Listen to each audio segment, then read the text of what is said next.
right, y'all, get ready for another edition of Newz and Trendz with your hosts, Dave and Lynn.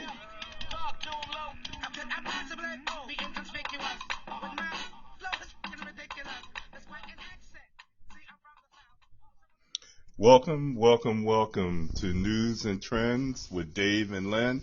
I'm your host, Dave Coker of Dave Mark Inc., proprietor and event planner and promoter, whatever you want to call me. I've been called everything. We said Jack man of all about trades. town, man about town. I'm sitting here with my partner. Yep, this is Leonard Young, CEO of National Black Guide, Black Media Specialist, and all-around good guy.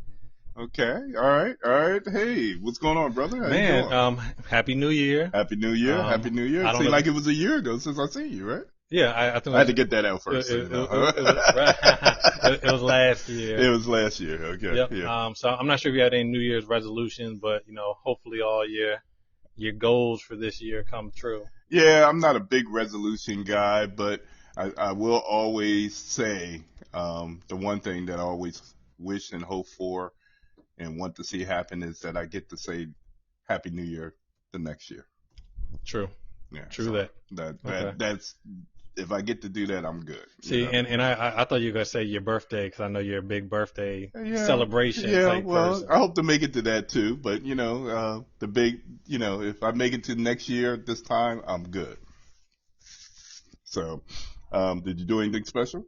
Nah, this was one of my, I feel like the older I get, the more quiet my New Year's get. So, it was just, me, we were at my wife's family's house and a lot of kids running around throwing confetti. But other than that was it. What about you?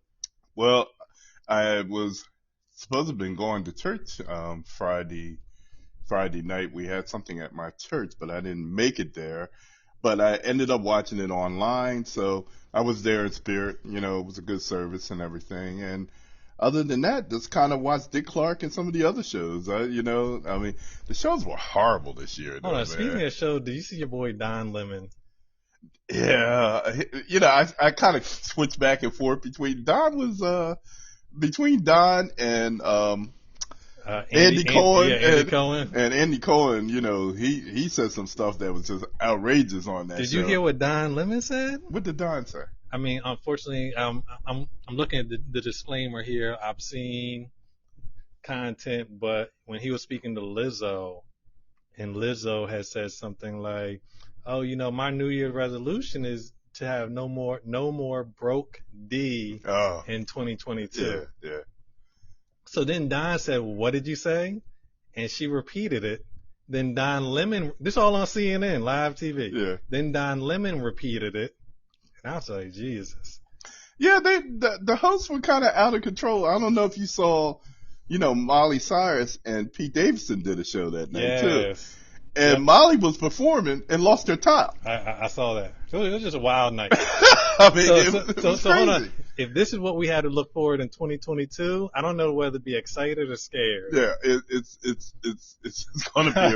I can't even get it out. It's going to be an interesting year, people. It's going to be an interesting year. And of course, we started just before the new year hit. We got the news after. I don't know if any of you guys listened to our Friday roundup show, the weekend roundup show, but we did. We talked. We kind of talked about some of the people that we lost over the past year. And just before the new year hit, we lost an icon, and somebody that everybody loved, and, she was just a fascinating person, Miss Betty White. And what's so funny about a person like Betty White is that she kind of affected people of all ages. I mean, because she's been around so long. And a lot of different ethnicities. Yeah, too, that's right. Because black people love Betty White. They loved her because she was real. She didn't care who you were. She just had a relationship with everybody, and she kicked it with everybody. Right. And even all the way up until that night on Saturday Night Live played a show that she was on. She was the host of. She was getting ready to turn 90 on that show. Damn. and she had Jay-Z as her musical performer. Oh, did and she? she handpicked Jay-Z because Oh, they were wow. good friends, Wow. and so it was.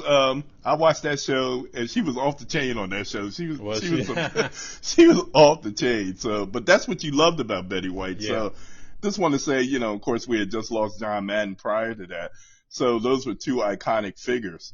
So just wanted to say, rest in peace, Betty White. Yep, and Dave, I just want to throw something on the end of it that I saw too is that, of course, she was 99. Yeah. I don't know when her birthday was, but I think they said it was within 4 days of when she died. 17 days. Oh, 17 Yeah, days. so Okay. 17 days. She was turning 117 days, Mm-hmm. and I guess you saw the People magazine. Did you hear about what they did? Oh, they honored her with 100 days anyway. Yeah, okay. I did they already put it out there. It was Because already they ready said to that go. they said that Betty White is turning 100, Right. and they had already put the magazine out, the cover out, and she didn't make it. Wow. So that's almost like the jinx, because don't they say the same thing about the Madden games? Like, whoever on the cover. Well, that's what they're saying is that they jinxed her. Right. That's the running joke right now that Yeah. they jinxed her. But they said, but what it did is still keep people talking about her and of course the magazine. So Right. And I did see her hometown is honoring her on her birthday. It's going to be considered Betty White Day in that city. I can't remember what city it was. But everybody, I'm telling you, when I say everybody was crazy about this woman, I was watching James Corden's show last night, and I was just fooling around, and James Corden was talking about her, paying homage to her, and he pulls out this little replica car of a yellow, it was a yellow Jag. Okay. Oh, yeah. No, yellow Porsche. And he said that he had met Betty White a while ago when she was one of the first guests that he had on his show. And they were talking, and he was saying that he didn't know whether the show was going to make it or not in the past 3 years or whatever. And she said, look, the show will do well. You're going to do well. And she said, when the show gets to the third year, go out and buy yourself a yellow Porsche. She gave him this car and said, you go out and buy a real one and drive it down Sunset Boulevard. Right. So, of course, the show has done well. He didn't buy the Porsche, though. He said he didn't think a real one would ever replace the one that she gave him. And he had put it on the table. So that was pretty cool, so. But anyway, like I said, she affected everybody in so many different ways. So I just wanted to bring that up. So rest in peace, Miss Betty White. So we're going to get started with today's show. And I think we're going to start it out talking about mental health. Now, I know that's a subject that's out there. It seems like it's in the news all the time anymore, right? Every day now. Every day now. The reason I wanted to bring this up, I was talking to somebody, and they were talking about their nephew. They were saying how their 14-year-old nephew had been going through some things and in school and peer pressure and so forth. And you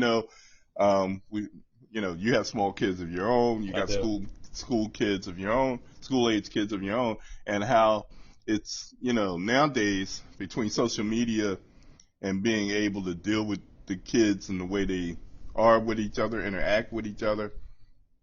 Apparently,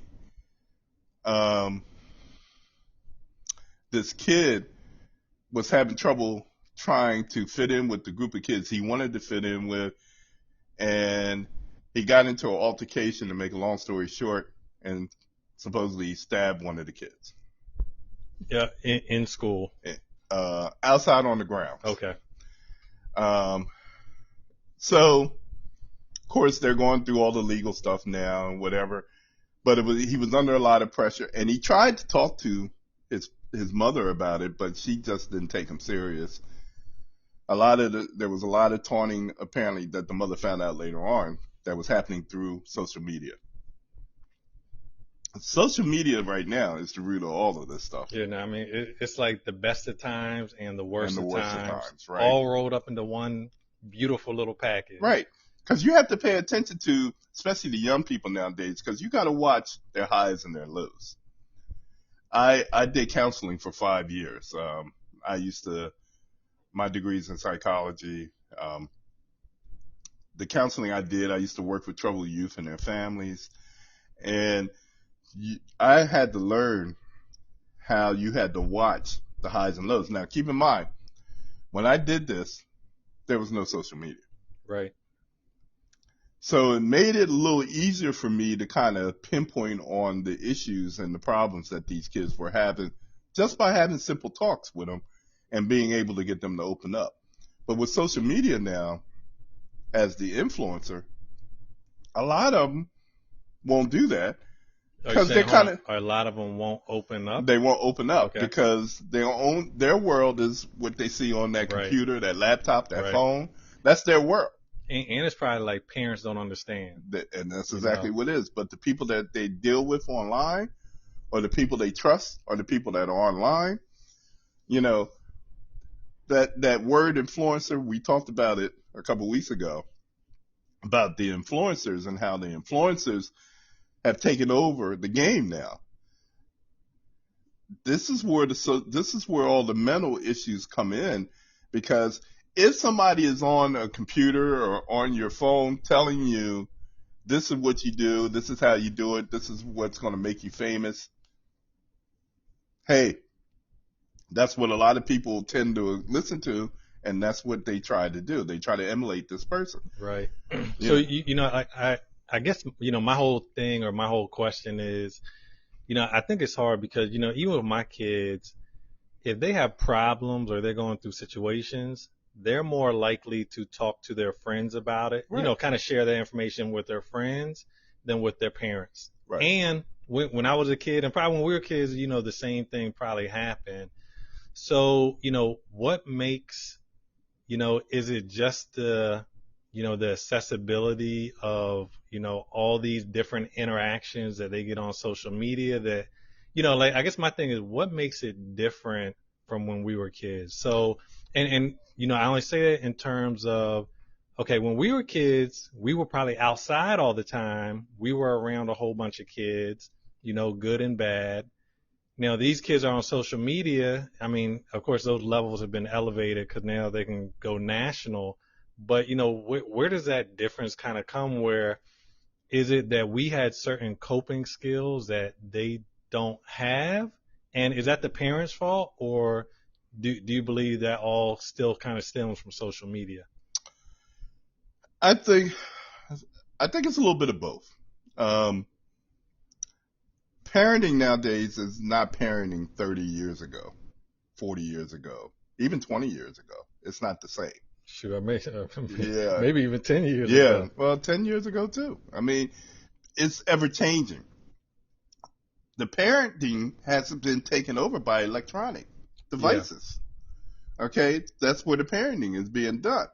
These kids basically are living in two worlds: the gaming world and then the social media influencing type world. Okay, the TikTok and the Instagram and all of those type of sites, Twitter and all these type of sites are influencing them, and they spend most of their time when they're in the gaming world. If you look at the games that most of these kids are playing, well, the violent ones, they're mostly violent games. Yeah. And the top, when you look at the popular games, they're making movies and TV series. There's one of the most popular games the last 10 years have been Halo. Mm-hmm. Now they got a series called Halo. Oh, wow. Okay. And I know Call of Duty. My brother played that faithfully. Yeah, see, and that's what I'm talking about. So they made it okay to play these games, and they can relate so much to the players and the people in these games. That's why you can have a kid walking around Wisconsin with a gun, AK-47. Yeah, talking about trying me. Yeah, and there you go. That's why you can do that, and nobody would blink an eye at it, or the people who should be blinking an eye at it. So, this is where we are. When you look at how it affects everybody, I know if I was a parent now, excuse me, I got to sniff it. If I was a parent now, who had to raise, I say, 10-year-olds and 11-year-olds. I know your Yep. kids are in that range. Yep. With the same thinking that I have, it'd be hard for me. Yeah, definitely. Yeah, because when my kids came up, the way I raised my kids, it's a different, it's a different way of raising the kids that you have now. Now my kids came up doing the video game Right. thing because they had all the Nintendos. But they, the games weren't as violent. No, they wasn't. And Not we at wouldn't, all. but even with the games that were more violent, we wouldn't let them play those games. Right. We had a lot of Mario Kart stuff in there. We Yeah, had a lot of the Mario Mario games Brothers. and all that kind of stuff in the house. What was the Wanda game? Wanda. Yeah, Wanda. Wanda? No clue. You don't remember that? Nah, I don't. Okay. I was about to say you probably had the premium games. Yeah, we had that. Of course, Donkey Kong and those games. Right. Let me tell you, it's a lot of the games that we had. Well, Sonic was a big thing Yeah. in our house, so kids love Sonic. So, but now these games, like you said, Call of Duty and all these other games now, Halo and all these games now, it's a whole different story now. So, the mental aspect, the reason I wanted to talk a little bit about this, because we see how it's affecting not only our young people, but look at the adults that are considered, young, the 20 to 30-year-old set. We're looking at some of our athletes. We saw what happened in the Olympics this year with Simone Biles. We touched on this a week or so ago, and everything that she went through, because when she said that she was dealing with some mental things, everybody kind of gave her a hard time about it because they didn't believe her. Yeah, they did. Because they thought she was copping out of performing. Right. Okay, and that's the way it looked, because we had never seen this woman not go out there and be dominant. Right. But I can say from the very beginning, and I can't remember when she mentioned about certain things, but she didn't look like she had that confidence. So it's like as soon as she mentioned it, my thought was like, okay, Something's going on. Yeah, something's going on. You've done a great job. Like, majority of America is super proud of you. Anyone, black women are proud of you. So like, if you need to take that time out, take that time out. Well, I'm gonna say this, because I watched in the very beginning. I watched from the very beginning. I watched the Olympic trials for the gymnastics. I watched that, and I remember watching the U.S. team, and I'm Right. watching her. She wasn't really all that great in the Olympic trials. No, because she like fumbled on the Yes, balance beam. yes, she or did. It was one of those events. But because she won the all around, and so forth. But she wasn't on her game there either. Right. And when you look at her,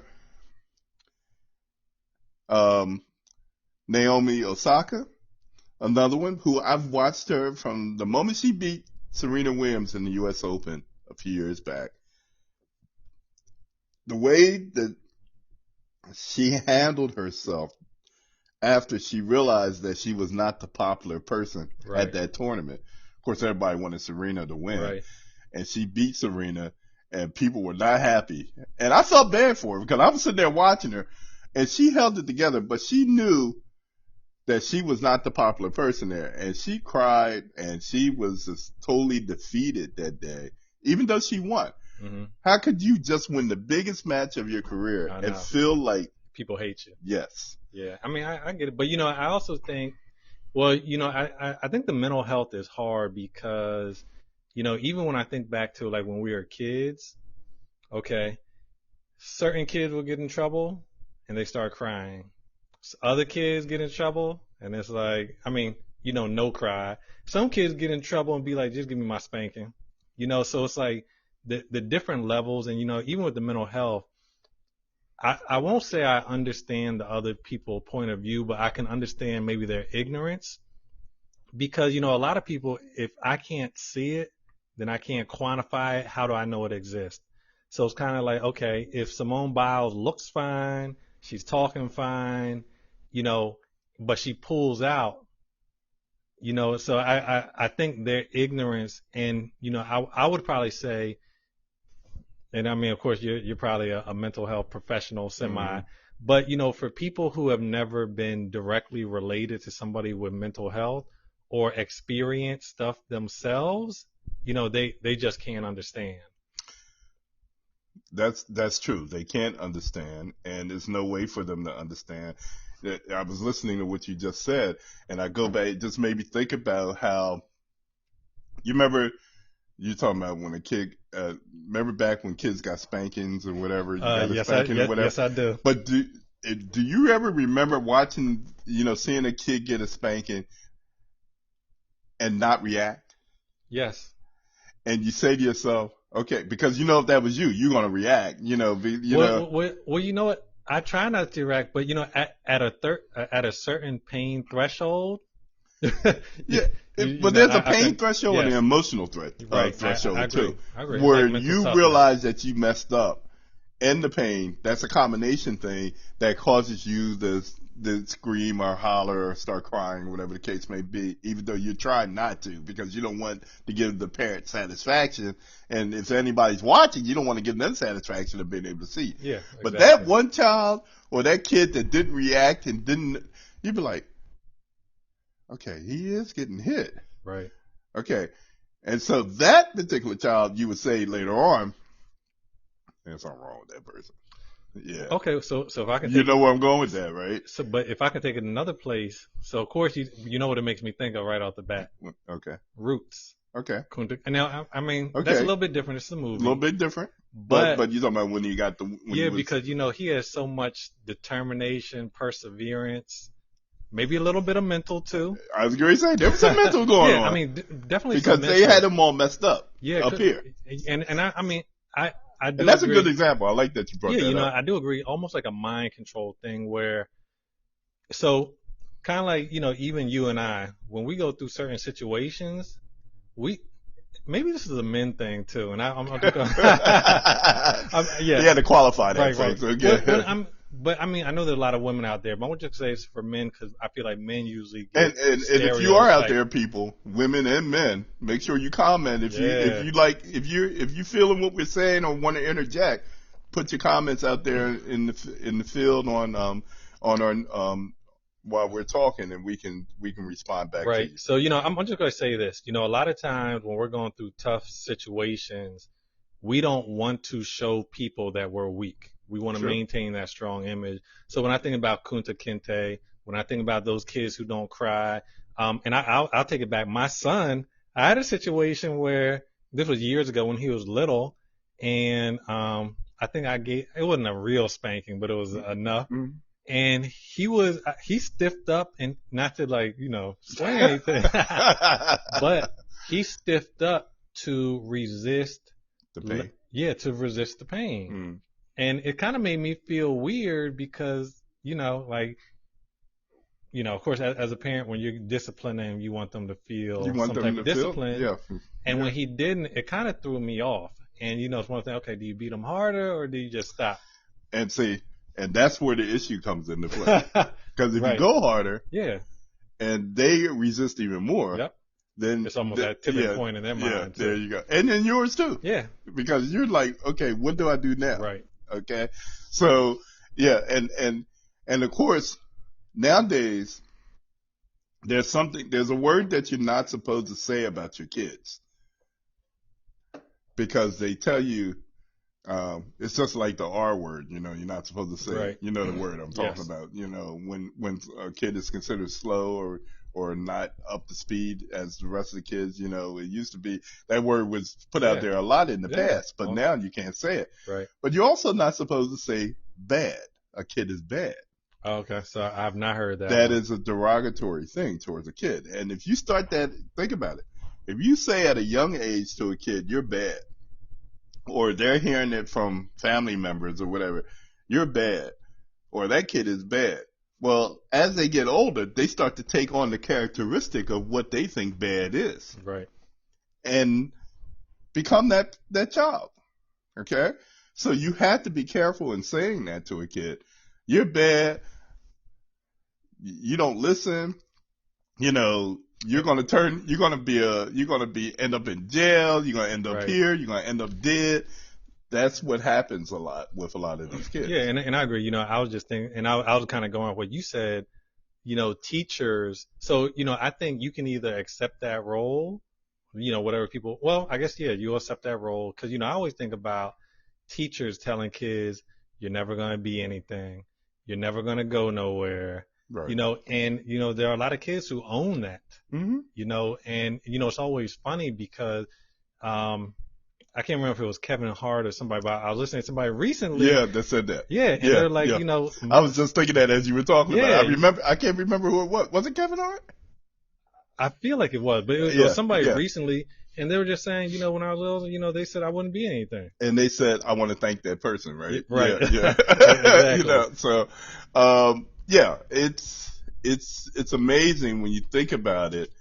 Now, there are some times that, especially when it comes to teachers, they can recognize, who's going to make it and who's not, So I will, teachers, especially ones who are invested in who you are. Exactly. The they ones know. who care. They know. And a lot of times they'll try to do all they can to try to help you. But when you look at these situations, and I'm going to throw another name in there, Shakari Walker, the track, the young lady. Shakari. That runs the sprints for the USA team, and was dismissed from the team because of when she made the Olympic team, but it got dismissed because of the Shakari Richardson, that's her name, and she had tested positive for smoking marijuana before the Olympic trial final race. And so she didn't get a chance to run in the Olympics. I don't know if anybody's seen this girl run, and she's extremely talented. But if you listen to her talk, she has some issues. And you could tell, and she was raised in the she was in foster care, and so, if you listen to her, this child has some issues, and she definitely needs to have somebody positive around her to keep her on track, because she has all kinds of talent. But anytime she's lost, she tries to put it on other stuff instead of owning up to the fact that she lost that race. Because nobody's running it but her. Yeah. So there's a lot that goes into it. If you make it to the track, then you have to perform. If you don't perform, you can't blame it on anybody else but yourself. Yeah, and I mean, track is an individual sport. It's an individual sport. You ain't got nobody. The only time that it's not individual when you're running that relay race, and even that, you got to still hold up your end of that race. Yeah, exactly. And that's what gets a lot of them in trouble, because they're not holding up their end of the race. So we have to make sure that everybody comes into play when it comes to this whole mental thing. One of the reasons I wanted to talk about this, because I don't know if everybody was aware. I don't know how you couldn't be, because unless you were under a rock. Mr. Antonio Brown. Now, this guy is a wide receiver. Well, he was a wide receiver for the Tampa Bay Buccaneers. This guy has had an awesome football career. He played for Pittsburgh for a number of years. So a lot of people who are Pittsburgh Steelers fans definitely know who he is. But he's bounced around since he left Pittsburgh, and he's been with he was with New England, he was with the Raiders, Tampa Bay was his last stop. And this guy has some serious issues. He is he's had a chance to, well, first of all, his career has been good enough for him to be a Hall of Famer. He's that good. But I don't know if anybody saw the video from the game this weekend where he just abruptly gets up off the bench, pulls off his pads and everything. Now, before he does this, you can see two of his teammates come over to him, try to talk to him, and he's not want to hear anything they got to say. And he pulls off his pads, he throws them up on the bench. He has a T-shirt on, he pulls his T-shirt off. Now, this is this was a game against the New York Jets, so they were actually in North Jersey at the stadium up there. It was not warm that day, right. Okay? And he takes off his jersey and his T-shirt, and he runs off the field with just bare-chested and his pants on. And he runs across. And he runs across, right. And he goes to not the side that has most of the Bucks fans on it, but the side that all the Jets fans. He's doing little jumping jacks and saying goodbye and everything. And he runs into the tunnel. Now, what makes this story so even more bizarre is that this guy had a chance to make $1 million in bonuses. All he had to do was catch 8 more passes, get 55 yards, and score a touchdown, and he would have got $1 million. So if I can throw a devil's advocate in there, some of these people are getting paid so much money that money is not what motivates them.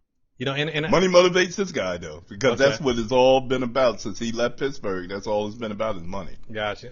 And then and I just say in terms I hear a lot of athletes passing up opportunity or passing up money, especially these days. For these days, okay, Dave, how much you think? You remember we were talking about the WNBA players? Yeah. Now, if they got $1 million thrown at them, I guarantee ain't no shirt. Way. I guarantee ain't no shirts coming off. Nope. Right? No way. No. So how much do you think Antonio Brown? What do you think his salary? Well, his base salary for this year was only $1 million. Oh, that's it. Okay. That's why this was a bonus. This was incentive money, bonuses and everything. His base salary was $1 million, and then they get a check. They get check for playoffs, depending on how far they go in the playoffs. And then if they make it to the Super Bowl again, they get a check for that Super Bowl game. So he had a chance to make some decent money this year, but he's still one of the top receivers in the league, but the guy's such a head case, he'd probably never play for another team again. You don't think anybody will pick him up? No. I just think that he probably said goodbye to the NFL with that move. Gotcha. Keep in mind, the only reason he was on this team because Tom Brady went to bat for him. He was living in Tom Brady's house. Oh, I didn't know that. Tom Brady said to the team, to the coach, that I will be responsible for him.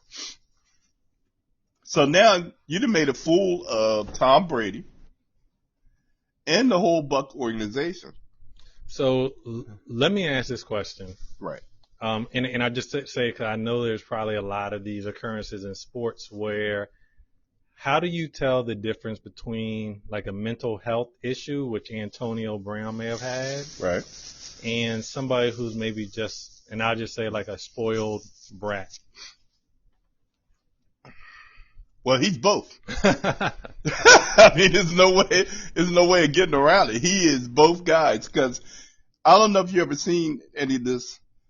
When he was in Pittsburgh, the Pittsburgh had just won the Super Bowl. The coach is talking to them about all this stuff, private stuff. This guy's in the locker room filming. He's got a cell phone and he's filming while these guys are in the locker room walking around. The coach is talking. He's supposed to be paying attention to the coach. He's up there doing Instagram Live. Wow. I mean, this is the kind of guy he is.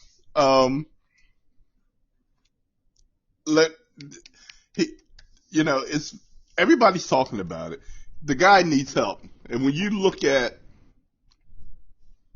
everything that happened on Sunday, a lot of the people are saying he clearly needs help.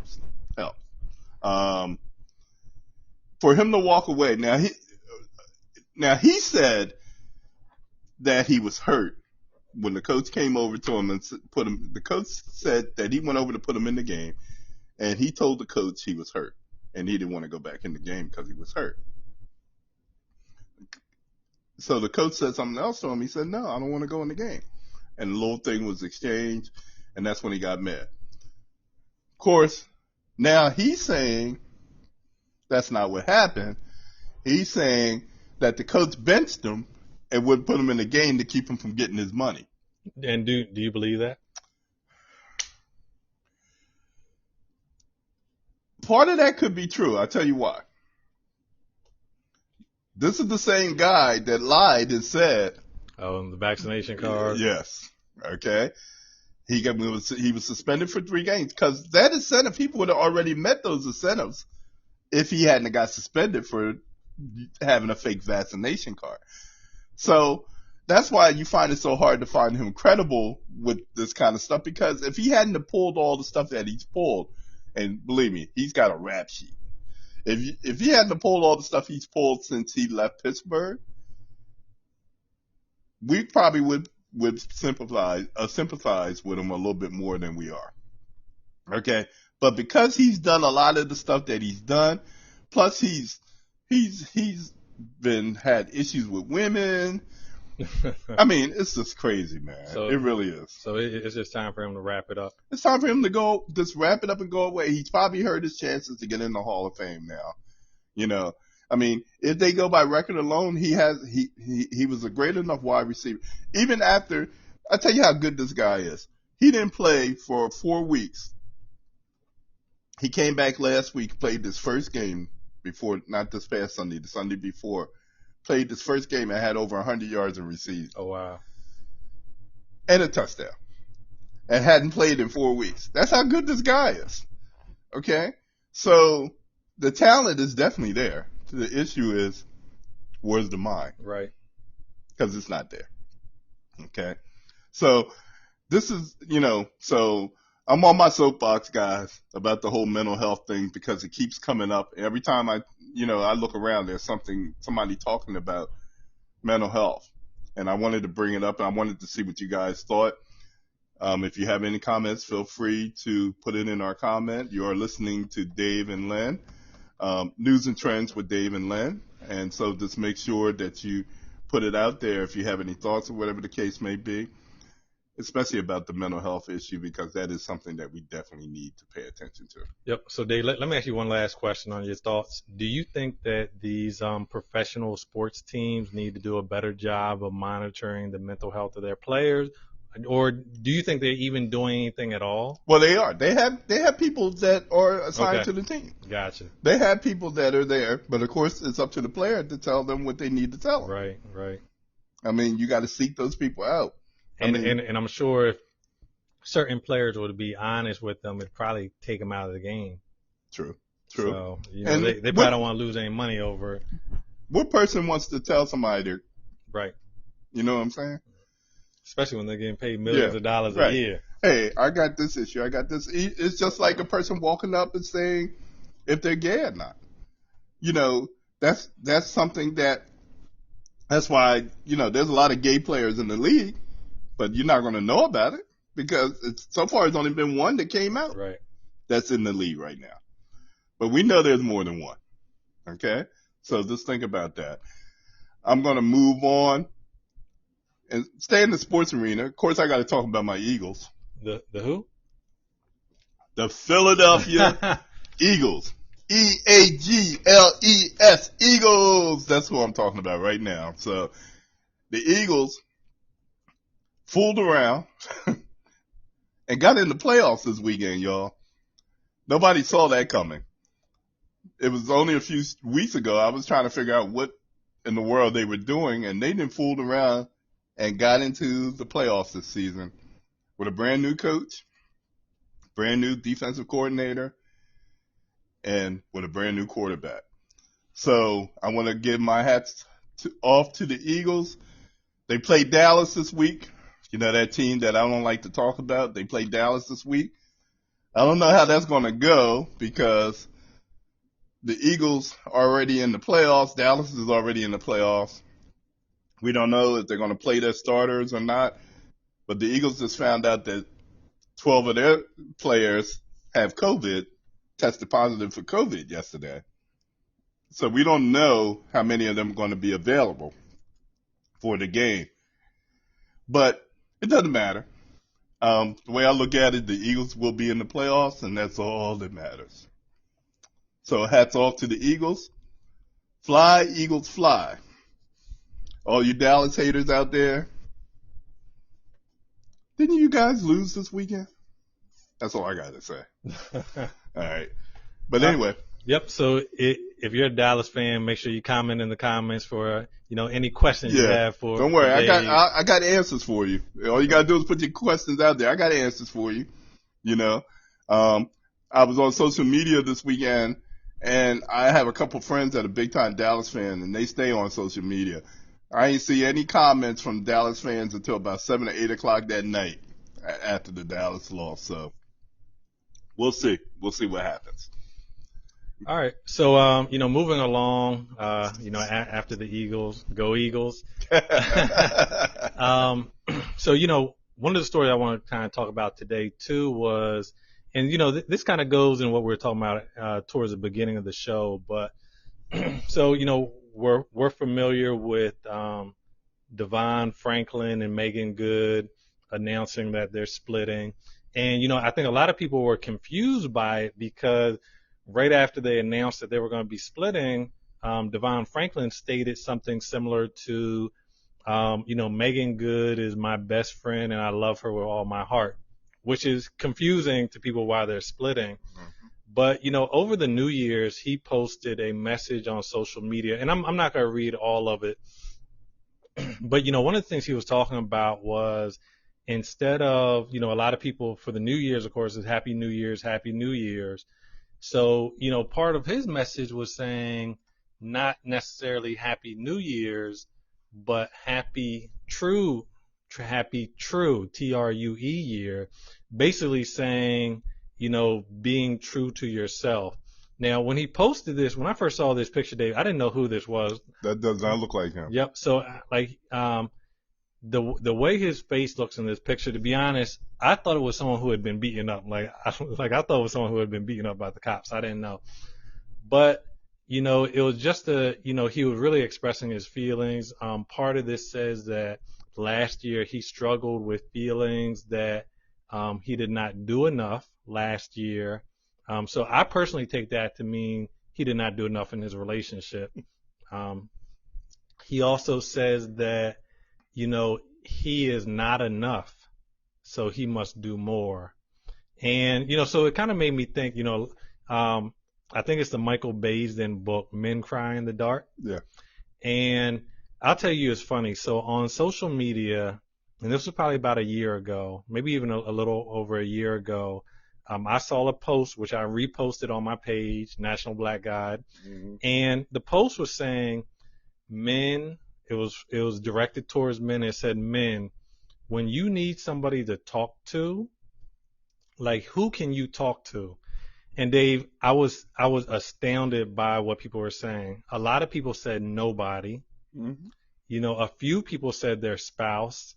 A few people said, some of their close, homeboys or whatever. But a lot of men said that they don't have anybody to really talk to. And, I kind of felt that too, because, there's a certain time when, I think women have such a good support system. Women are always in the group chat, stuff like that. But, I feel like men, and I don't know if it's something that we kind of grew up with where, men don't cry, men don't show weakness, where because of those issues that we feel like we don't have anybody to talk to. So, I definitely get your perspective on it, because, there's been a lot of stuff, we'll talk about some stuff, but I can say if I'm matching up to, and I'll just say my wife, my support system is so much smaller than hers. And I would like to think that's just general between men and women, but, I get your thoughts on it as well. Well, I will say this. I'll start out by saying this.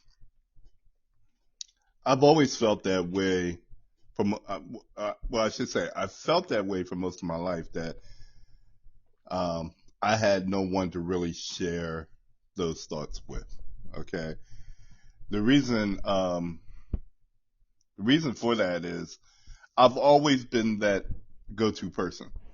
I was always the listener, person. And I was always the listener, mm-hmm. and the person with all the answers. The the psychology thing didn't come to me because I just chose to go into that field or chose to major in it.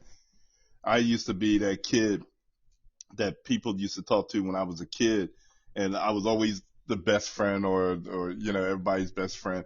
Or even if it was a young lady that I had a little crush on or whatever the case may be, Mm-hmm. I always ended up being her best friend. You know what I mean? Because she could tell me anything. Right. But if I tried to say, well, I really like you for myself, Yeah. they were not interested in me Gotcha. that way. They loved me as a friend. Yeah. So basically, you were in the friend zone. I was always in the friend zone as a kid.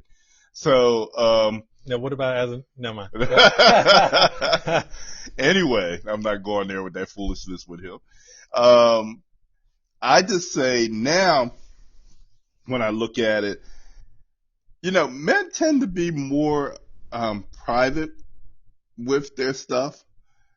It's just a natural thing, because the guys who are talkers and the guys who do share are considered to be emotional type guys, are also those guys that you always will say are drama queens, right, or whatever the case may be, or drama kings, or Whiner, a little bit of both, right, or yeah. a little bit of both, that.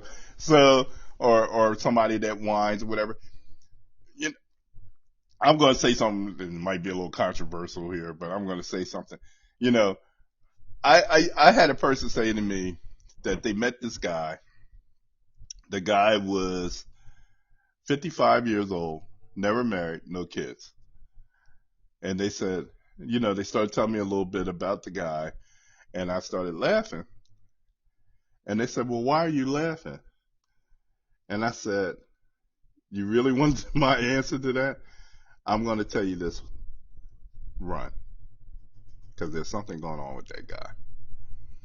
So they said, well, how do you know? You haven't met this guy, and so forth and so forth. I said, well, how long you guys been hanging out? And she said, well, we've been seeing each other for about a month now. I said, how's everything going? She said, so far everything's well. I said, but have you gotten into his life yet? Meaning, have you been right, in his home, friends, or have family. You been around his friends? Have you met any of his family? No. I said, okay. I said, so the conversations that you've had, how deep have they been? And she just got quiet. She said, well, not very deep.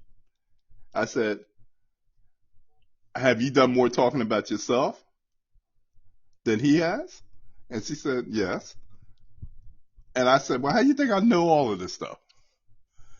And she said, well, what are you trying to imply? I said, well, you need to find out a little bit more about him, and to find out about the things I just mentioned, because I guarantee you there's a story there. So she started doing some digging, trying to get answers out of him, and he wouldn't budge. So he would refuse to he answer just her kind of question. avoided answering the question.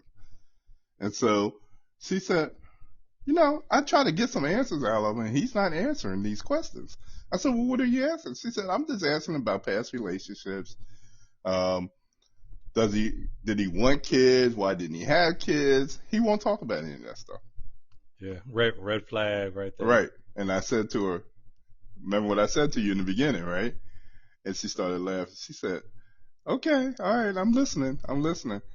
And as things went on, she started noticing other things.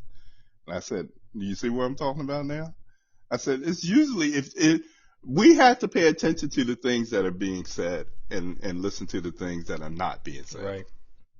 So Mr. Franklin, he's being honest. Yeah, he is. And I think there's more to him than meets the eye too. Now, I know he's a pastor. I know he's a Seventh-day Adventist pastor, and I know some things about Seventh-day Adventists because I was in that church for a long time, Seventh-day Adventist church. And he's a little more progressive than most of the pastors are in that church.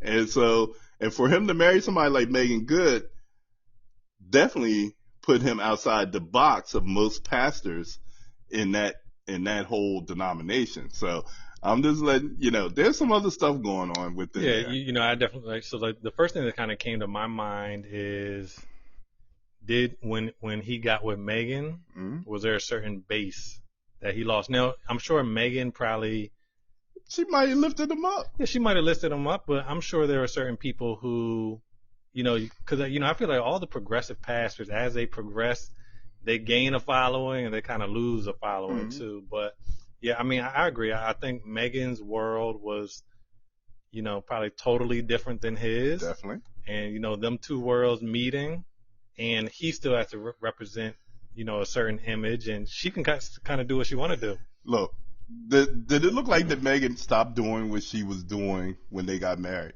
Because she was still making films. She was still being that Megan Fox that we've always seen her to be. Right. Still dressing the same way. Yeah, she was. Yeah, still dressing the same way. Still playing the same role. He couldn't make her first lady the way that we traditionally look at first ladies, right?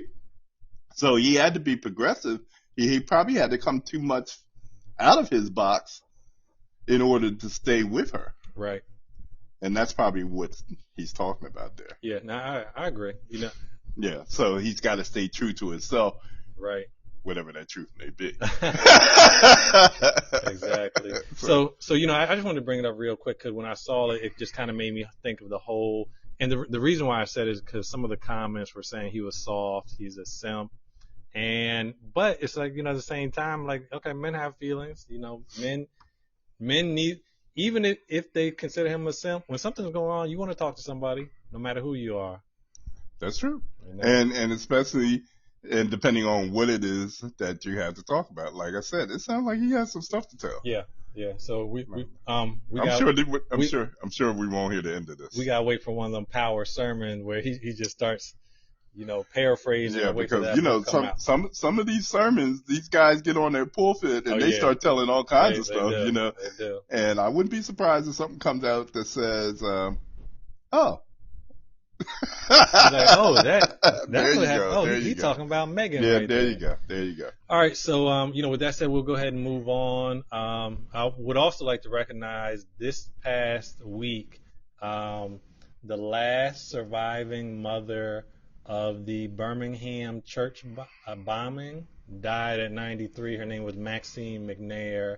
For those who are not familiar, in September 15th, 1963, at the 16th Street Baptist Church in Birmingham, Alabama, there were a group of Klansmen who basically stuck 19 sticks of dynamite under the church steps on the side of the building.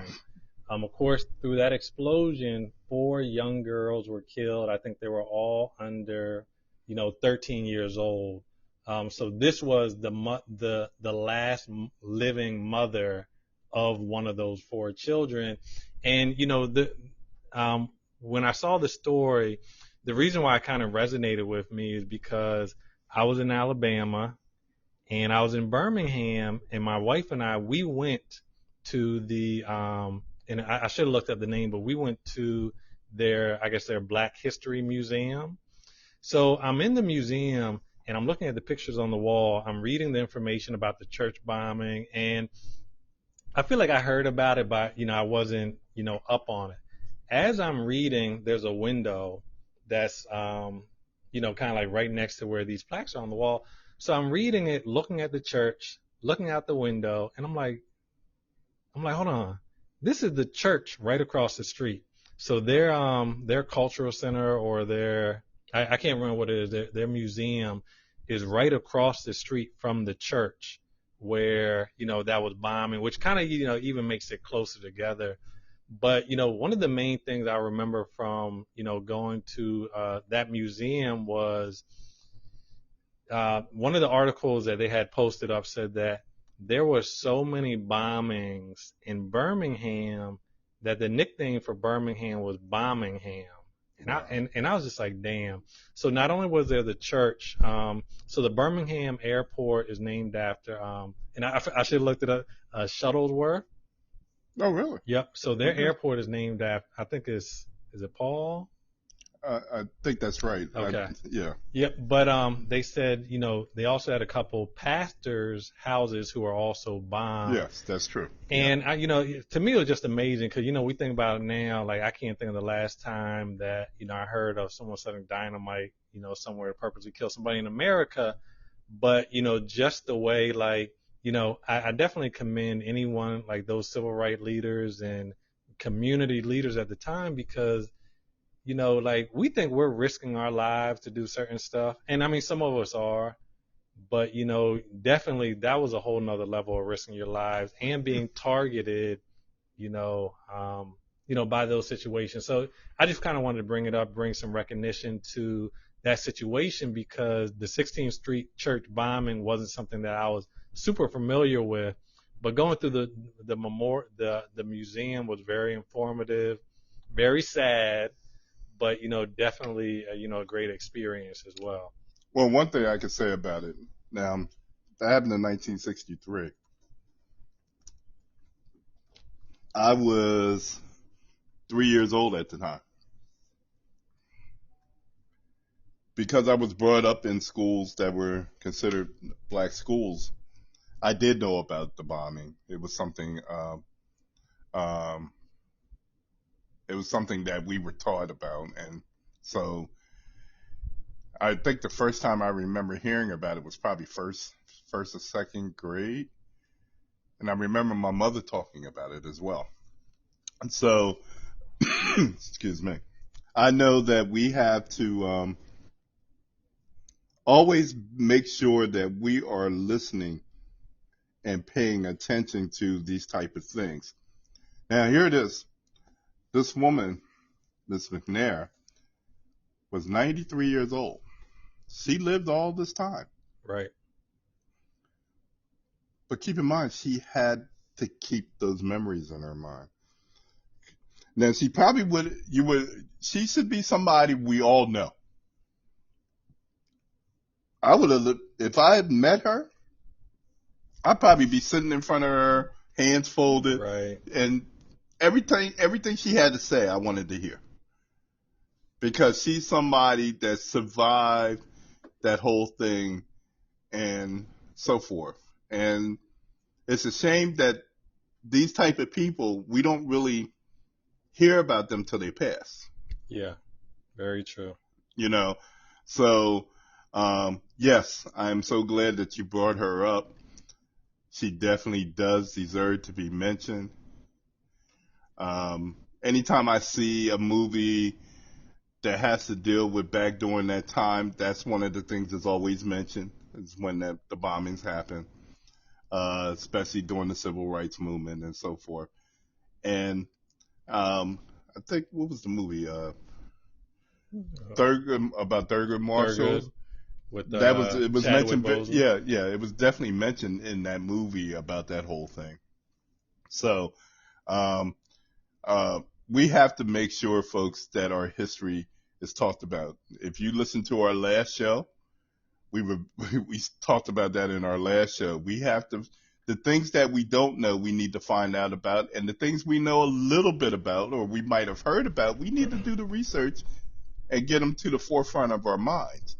Because if we're not telling people, that's why every time you listen to one of our shows, we're going to be informative about something.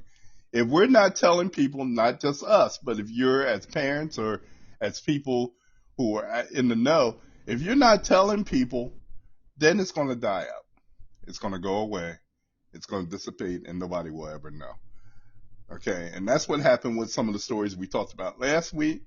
A story like this, I'm sure, should have been covered.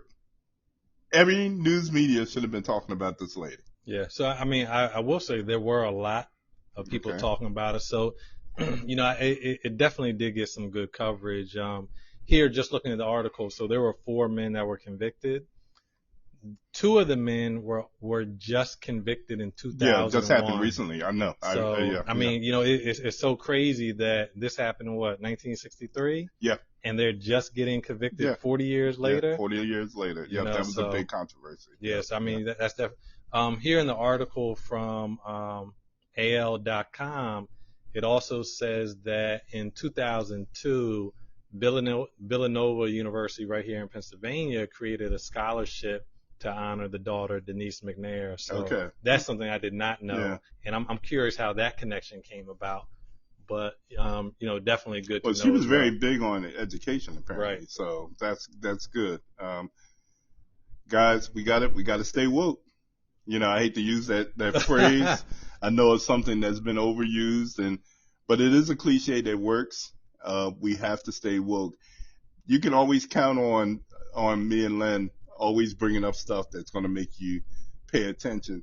It's something that, we're actually going to make sure that we do as much as possible is bringing this type of stuff out there and putting it out there so that you are aware of the things that you need to know. Okay. Yep. And then the last thing, and I'm just going to go quickly to it. So this past week, there was a story of a guy who was shopping in a convenience store, and he had a seizure while in the store. Wow. So while he was having the seizure, the store clerk, instead of helping this man out, he came and started basically beating him with a belt. And, so this kind of made me think of, okay, first of all, why would he do that? And I mean, that wasn't even a belt, was it? Wasn't that some type of stick or something? Yeah, so it was either a stick or a belt. I'm trying. It almost, what it kind of reminded me of one of those clubs that the police use. Yeah. Oh, like a billy club. Yeah.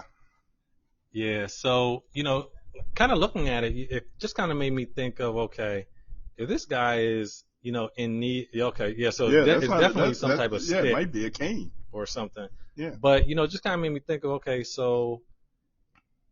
For stuff like this to happen, and, so we watched the video right before getting on here, but, it just kind of looked like he was almost taunting him at the same time. Like, clearly, why are you beating someone who's not even trying to defend themselves? And folks, if you look at the video, if you want to search for it, the headline says, shocking video shows clerk 68 beatings 56-year-old black customer having a seizure.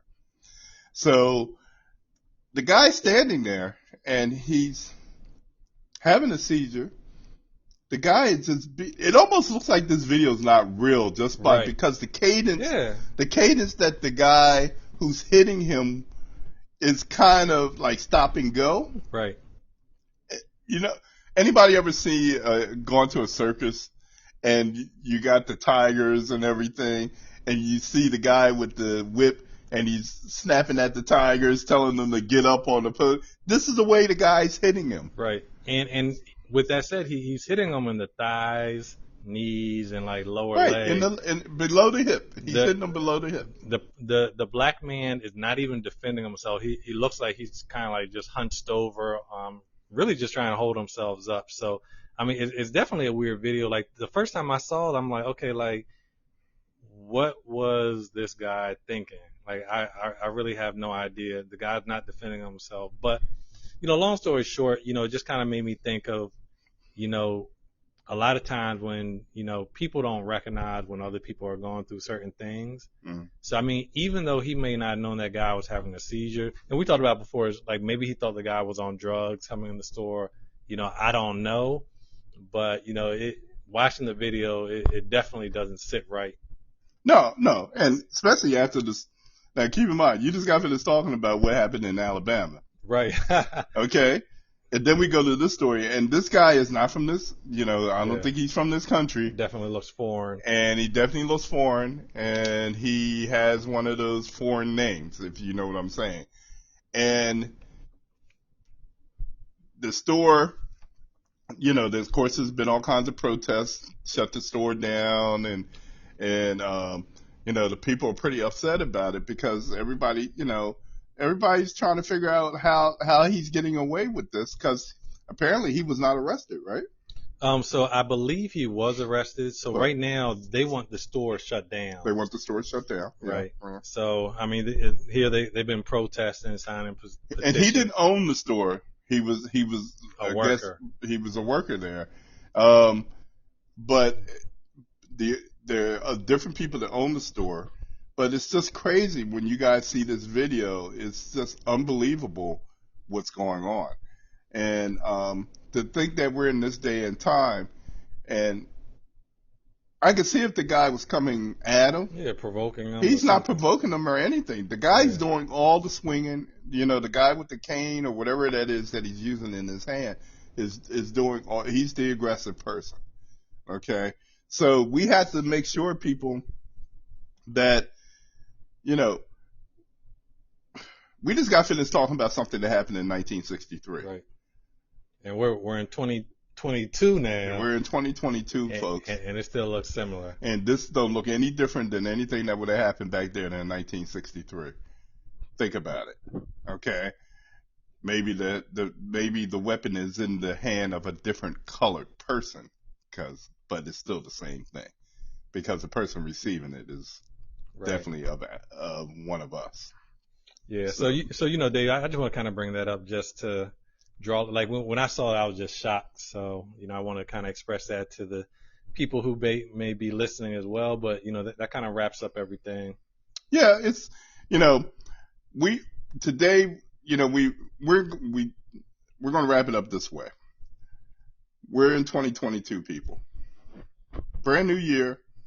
The last couple of years have been rough, to say the least. Last year was a rough year. We started out the year, the anniversary is coming up in 2 days, with the insurrection in Washington. And we don't even want to get into that. I'm sure we're going to probably talk about that probably our next show. I'm sure it's going to be all over the news. It's going to be all over the news. And hopefully we don't have people scaling the building. I mean, well, you know, actually, we hopefully don't have anybody scaling here. I mean, you know, yeah. Actually, it was interesting to watch because it was so unbelievable. Still, one of the most unbelievable things that you could ever think that would ever happen. And like I said, we're talking about 2021, and now we're in 2022. 1963, yes. 2021, no way we would have thought that anything like that could happen. DC had millions of people to march down to DC during the March on Washington. Nothing, and people of color mostly. Right. Nothing like that happened. Nah. But yeah, we have one day in January last year, because they didn't like the way a certain vote came out, that we had people climbing walls and doing all kinds of destruction. And no, they did not look like us. We got to do better, folks. You have been listening to Newz and Trendz with Dave and Lynn. We always appreciate you guys tuning in to us. Please continue to do so. We love getting your feedback, so make sure you put your feedback out there. We'll definitely reply back to you. Look out for our merchandise that we're going to have out soon. Yep, we want you guys wearing us, wearing our names and everything, so you can say that you're a faithful listener. And we appreciate everyone who's followed us so far. Continue to do so. Yep. Make sure you follow us on all platforms. All YouTube, platforms now. We out Facebook, there, yo. Yeah, we out there. We out there. Don't say you couldn't find us. We out there. We're on everything. All right. So definitely, we look forward to talking with you guys next week. Make sure you catch us on the weekend roundup that you'll hear on Friday night at 6:00. And thank you for listening again. All right. We out.